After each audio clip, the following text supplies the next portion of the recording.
The car hit the brakes, and the driver stuck his head out the window and said, "Wake up, buddy!"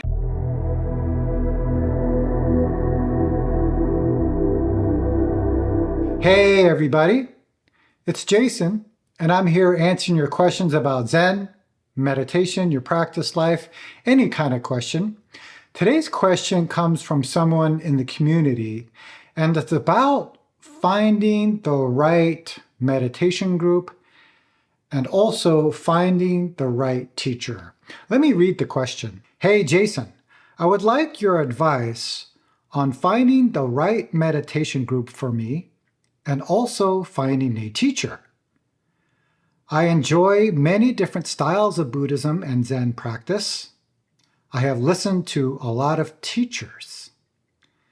Is there anything you can recommend to help me? Okay, this is a very good question. I think the most important when trying to find a meditation group or a teacher is the direction.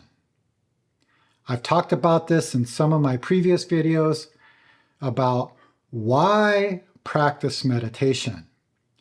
Many people are practicing meditation to get a good feeling, and there's nothing wrong with that.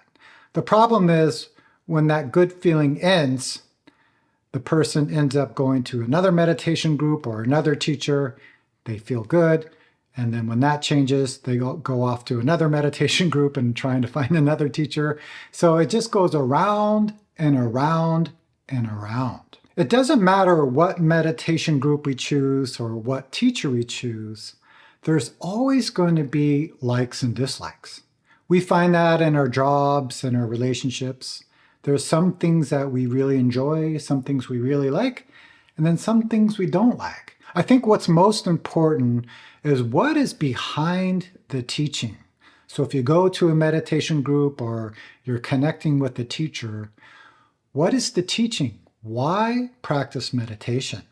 When I first started practicing meditation, it wasn't a Buddhist practice. It was some kind of meditation practice.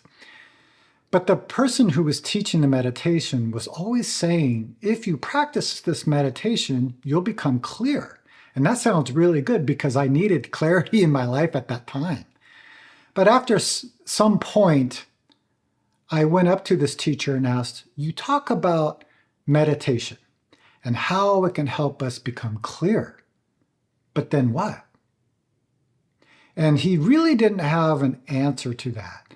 And really that's what I was looking for, right? Because again, there's always going to be likes and dislikes in everything in our life. So there's got to be a bigger picture, a bigger purpose behind the meditation practice. Back a couple decades ago, there was a person practicing at one of our Zen centers in the Quantum School of Zen. They really enjoyed the sitting meditation, but they did not like the chanting meditation, especially because, we don't have any instruments. We do have a wooden instrument to keep the time, but there's no melodies or anything in our chanting that help people kind of stay in tune.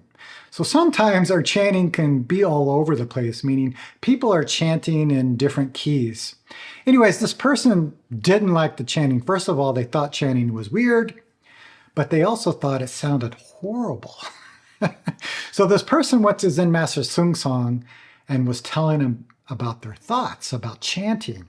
And of course, Zen Master Sung Song was trying to explain our practice, where the point of our practice is to help us become clear so we can use that to help the world.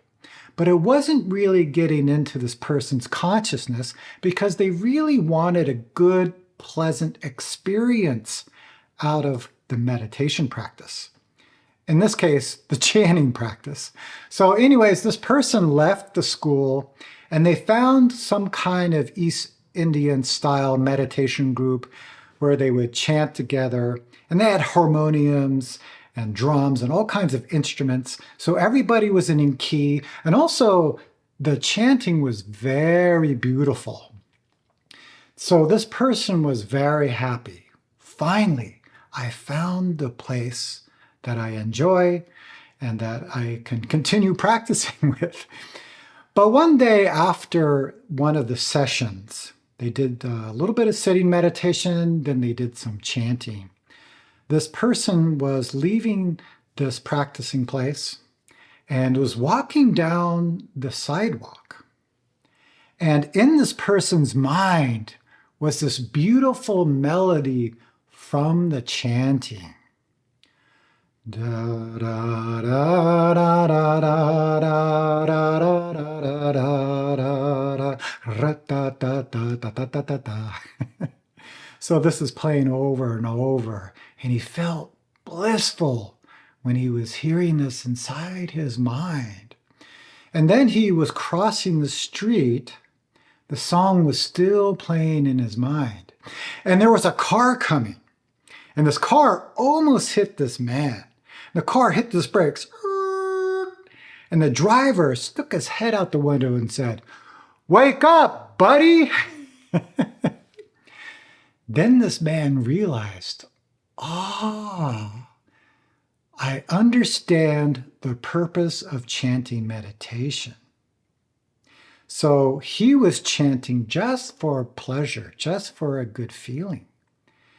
And this good feeling was in his mind. He was actually attached to this good feeling, attached to this wonderful melody. But that means that he was lost because his mind was doing one thing and his body was doing another. He walked out in the street without looking to see if cars were coming. So then the words of Zen Master Sungsong hit his mind. I understand. Chanting means becoming clear, clearing our minds from everything, so we can use that to help this world. And he ended up coming back to the Zen Center and practicing. So again, there's nothing wrong with feeling good when you practice meditation. But with all side effects of meditation, you're going to get good feelings, you're going to get bad feelings. Sometimes things are easy, sometimes things are not so easy. It's the same way with the meditation group or a teacher. There's going to be some things at a Zen meditation center or a meditation center, and some things with the teacher that you like. And there's going to be some things you don't like. And then there's going to be things you connect with, and there's going to be things that you don't connect with. That's natural, and that happens in any kind of situation in our lives. Again, the most important is the direction. What is behind the teaching? So when people ask me this kind of question, what meditation group they should choose or how to find a teacher, you will know. It's a very intuitive feeling. I remember when I first went to the Zen Center, the first day that I had meditation instruction, I just knew in my gut that this was the place. Even though I also didn't like chanting at the time, which they had, but it didn't matter. So that's really the most important. And again, it's not a strong feeling, it's a deep sense. You just know. So trust that. Those are my thoughts for the day. Let me know down in the comments what you think about all of this. I'd also be interested in hearing how you found a meditation group or connected with the teacher. What was it specifically that you connected with? Put it down in the comments. As always, everyone, I hope to see you very soon.